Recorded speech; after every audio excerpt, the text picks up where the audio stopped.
Uma noite especial na nos parlamentários não presente, ministro não presente, danke para o sustento e danke para junto nos mostrar que nós está querendo na inovação. É um honor para mim estar aqui na AWE com você na abertura oficial de Immerse Innovation Month. Nossa visão para inovação está basada em uma necessidade para cambio, uma necessidade para diversificação. E como governo, nós a comprometemos mesmo para nos cumprir com a meta mundial de desenvolvimento sustentável e SDGs para 2030. E a meta aqui requer uma necessidade para um cambio transformacional e o que nós conhecemos como business as usual não é uma opção mais, não é suficiente mais.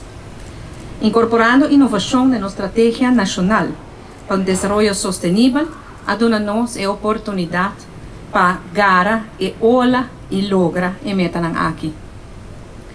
Para cambiar por suceder, nos mestres enfocar não somente riba conhecimento, mas também riba criatividade. E como arubiano, nós estamos bom conhecer para nossa criatividade, nossa cultura inovativa, e essa aqui está especialmente estimular do reto que nós estamos enfrentar junto com a comunidade. Nossa criatividade e nossa imaginação aruba não tem limite. Aqui nós está demonstrar durante a temporada de carnaval e seguro agora demonstrar durante a pandemia. Como arubiano, nós amamos na outro, dori nossa criatividade e nos gente curioso e com o coração abrir.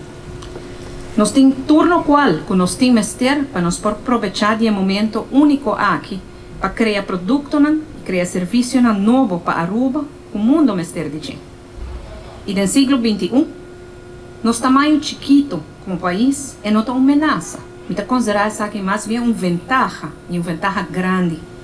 E que melhor maneira para iniciar o movimento aqui, iniciar Immerse Innovation Month aqui na Aruba.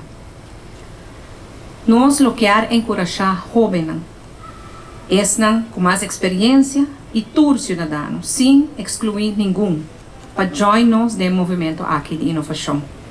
Nós que brinda oportunidade na tour, para pensar diferente, para challenge o status quo. Nós que criamos um ambiente onde é just ok, para pensar diferente e por baixar coisas novas. Ou por baixar coisa de outra maneira. E finalmente chega na homegrown solutions. Coisas que nós mesmos, soluções de nós mesmos. E maneira mencionar hobby viaja acaba. E a noite também. Se tem coisa que nós na Aruba, nós não tem falta de gente, da ideia e criatividade. Me que clausurar com isso aqui. Esta toma solo ideia para transcender limite de nos bonita costa. E a ideia aqui, indudablemente, nós temos potencial na Aruba para nós também criar. Danke na time de futuro, para o trabalho grande que você não faz no terreno aqui de inovação, para acordar-nos cada viagem, o EIAB, para o êxito de Aruba, para botar ele tem inovação. Danke na todos os partners na presente, que querem ter inovação também, para ser algo que o governo pode fazer isso. Danke nos stakeholders e a cooperação que nós podemos lograr coisas grandes para Aruba. Danke para tour para estar presente à noite. Keep the conversation going. Danke para celebrar a inovação e me desejar a você uma doce noite e com inspiração. Mas danke.